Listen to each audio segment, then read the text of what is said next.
a wonderful day. Morgan, my oldest daughter, and Carlos are together. Their futures are bright, they are surrounded by their friends and family, and they're married. Sue and I would like to thank you for joining us to celebrate this joyous occasion.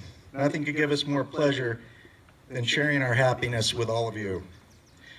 While all of you have traveled from somewhere, many came from far away, including Mexico, Canada, New York, Georgia, Texas, Michigan. We hope your journey was worth it. Morgan and Carlos couldn't have picked a nicer place.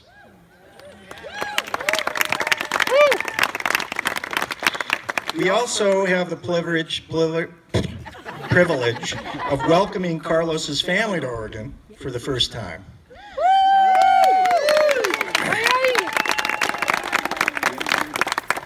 When I heard about the wedding, I asked Morgan and Carlos, when am I going to get to meet Carlos's parents? About 2 days later, we had a full trip planned and ready to go to Mexico City, our new favorite city.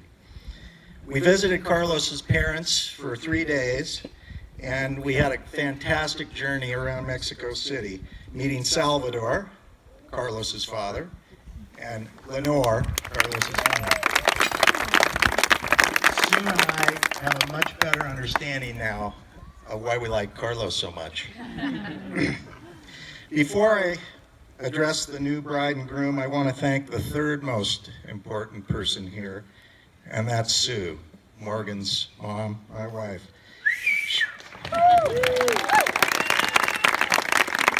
She's worked tirelessly with Morgan, seems like forever, pulling this event together. Both Morgan and I are very, very lucky to have Sue in our lives.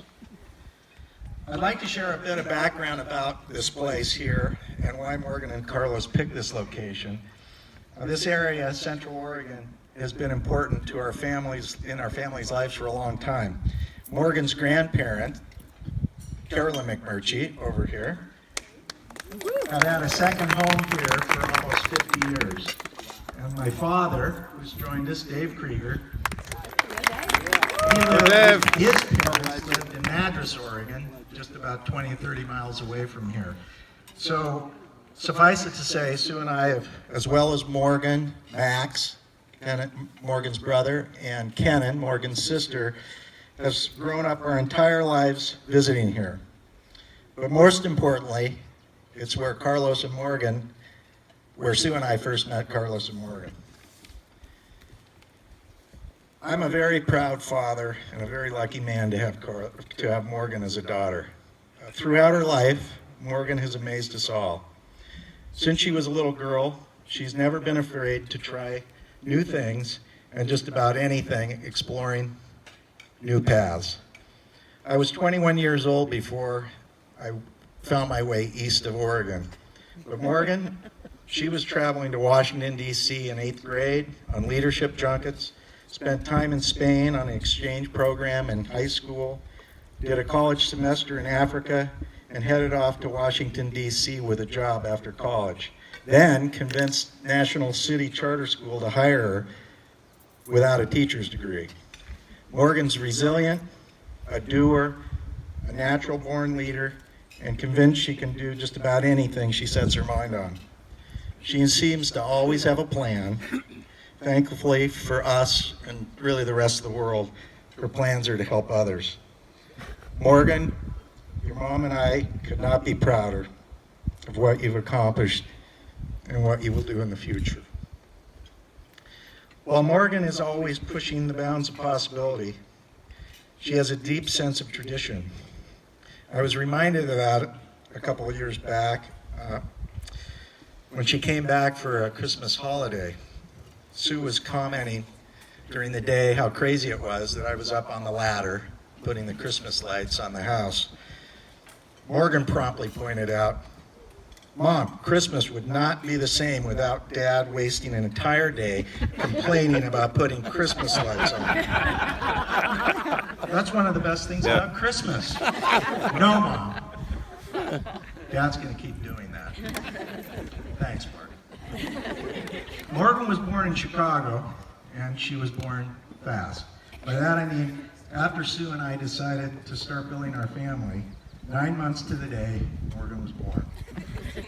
Ever since that time, we've been trying to keep up with her. Morgan is very proud she was born in Chicago and uses it as a virtue, sort of like an invisible shield or a badge of honor that gives her courage. But along with that comes a stubborn streak. Max and Kenan, and the rest of us all can attest, Morgan is a big personality. I call it creating a large wake. You just need to get behind and follow. I should have known it a long time ago after driving her around in Chicago projects while she was screaming in the back of the car and I was trying to get her to go to sleep, buckled up in the back seat. I think it might have been an attention-grabbing thing. Sue's mom knows this because she was in the car with me. There's no better tribute to Morgan's stubbornness than the stump. For over 45 uninterrupted years, our family, along with many others here today, have gone tent camping each year. It's simply called Howard Prairie, which is a location down in southern Oregon.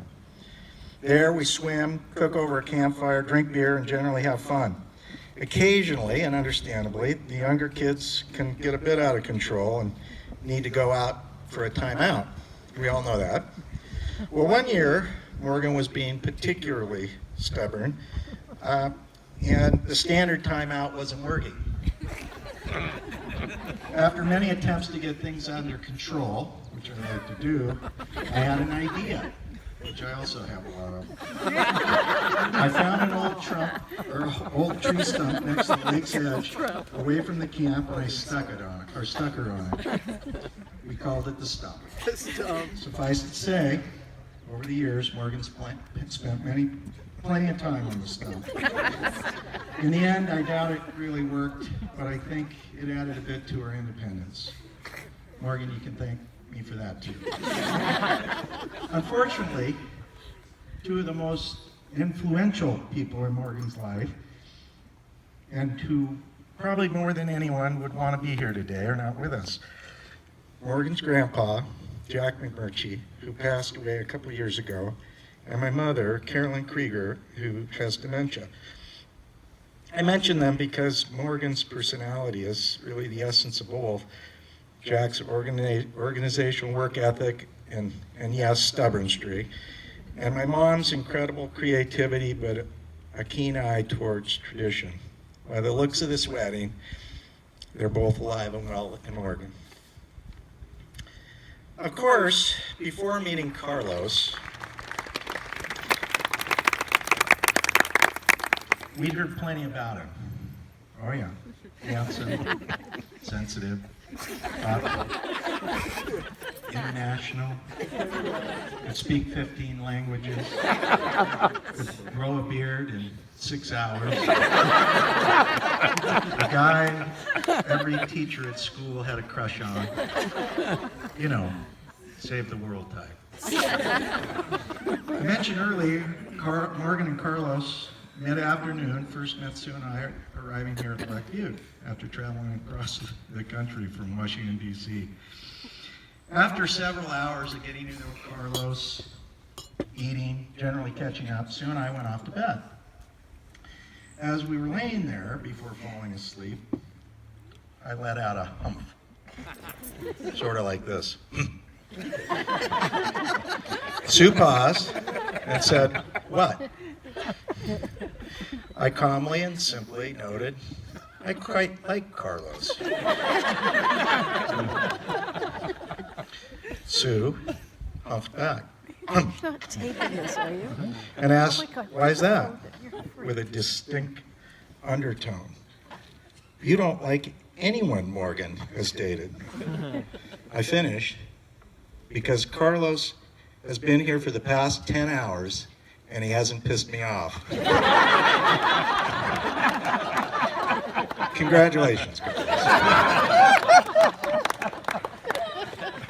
After several months, Carlos proved himself to be everything Morgan had described and more. Indeed, he was sensitive. He was generally caring, loved and adored Morgan, and could speak more languages than me. and he could grow a beard in 6 hours. But the best of his qualities, and somewhat from a selfish point of view, is he is absolutely willing to participate in anything. Carlos is always ready and willing for doing the next thing. But while we loved Carlos, I still wasn't sure if he was tough enough. As many of you know, I can be pretty particular, especially when it comes to getting something done. Follow through and can-do attitude is important to me. I think Morgan was starting to feel a little of the weight. And I got a call. Just then, we got a call. Mom, Dad, Carlos hurt himself. He broke his collarbone. He was riding his bike on the way to go get beer at the local brew pub and fell off and crashed. I said, how could somebody be so stupid as to ride their bike at night, in the rain, in Seattle, to fill up a couple of growlers of beer? It serves him right. Morgan responded, yeah, it was pretty stupid. But hey, you would have been proud of him, Dad. He finished the job. He rode to the pub and made his way back with 2 full growlers.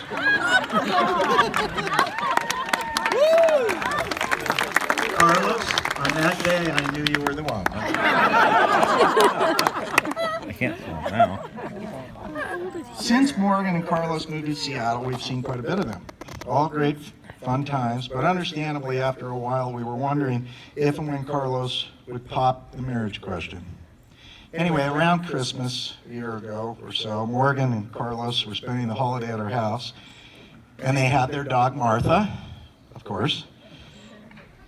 Every morning at 6 o'clock in the morning, I have a routine of walking our dogs. Around the neighborhood block, it's a pretty simple walk, and Carlos knew that. But of course, 6 a.m. is very, very early for Carlos. In fact, I don't think I've ever seen Carlos before 9 a.m. Well, anyway, after dinner one evening, Carlos tells me he wants to take Martha for a walk with me the next morning. I looked at him incredulously and said, what? Okay, I guess, figuring there was no way I was going to see Carlos in the morning. But the next morning, much to my surprise, Carlos and Martha were there, waiting to go on the 6 a.m. walk. So we proceeded to go around the block, engaging in small talk, but nothing very important. When we got back to the house, right before we went into the driveway, Carlos was kind of fidgety, and he blurts out, Erik, you want to go around the block again? Oh, that's good. Without even looking at Carlos, I said, no way. I got to go to work. I got things to do today. After I got to work, I did feel a little bad, but not that bad. So, guess what? Next morning, Carlos and Martha are there again at 6 o'clock in the morning. This time, however, Carlos, halfway through the walk, asked me for my permission to marry Morgan. I gave him a little bit of soft challenge, and then I said yes.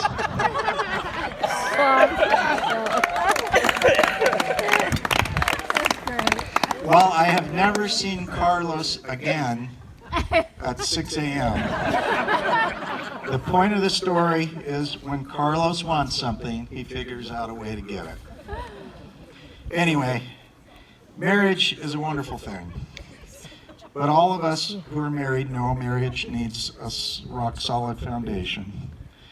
Carlos, I can safely say that while Morgan adores and loves you, as importantly, you have provided her a rock-solid foundation that calms her. Carlos, you're a very special person, but I also know that you're very lucky to have Morgan. You both have the great quality of figuring out ways to get what you want. That's each other. Now you are on a long journey of figuring out what each other needs. Morgan and Carlos are two people who genuinely love each other. I know Morgan and Carlos are well on their way to a very long and loving relationship. So with that, please raise your glasses. I'll get one.